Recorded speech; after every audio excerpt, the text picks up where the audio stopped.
فوق آهنگ این ماه با صدای یکی از پرطرفدارترین خواننده ها محمد اسماعیلی و با هنرمندی علی اسدی، ترانه ای از نیما مهدوی، تنظیم صدا پوریا گلردی.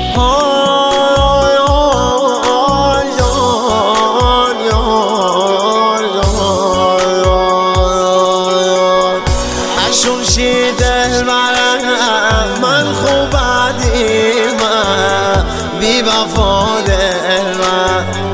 تی چهره را چشه جلو بعدیمم بی وفا دلم تی سر رویش بازو بعدیمم بی وفا دلم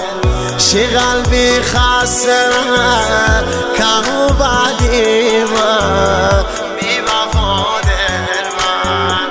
بی وفا دلم پاپلی پر دل درتی من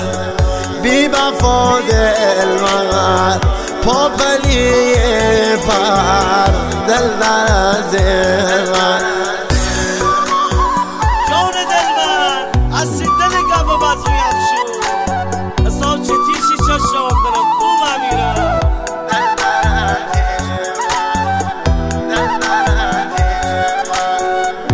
تی اکثر دستی رو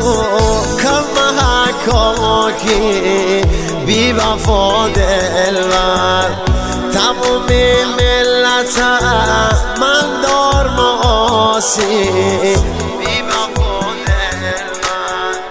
من تی عاشق بیمو تو دری باکی بی وفا دلم یادی گذشته ها یار به یه خاکی بی وفا دلم بی وفا دلم پاپلی پر دل نرتی من جان رفت بعد سازگان من این دنیا شانسی کمان جان سبر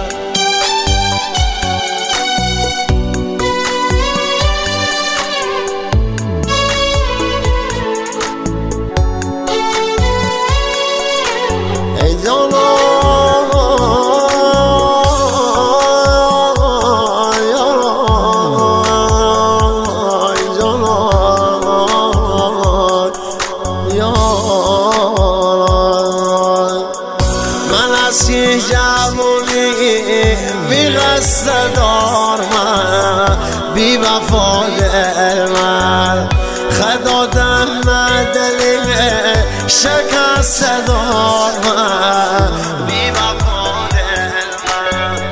خاطر از اون دهری بسته دارم بی وفا دلم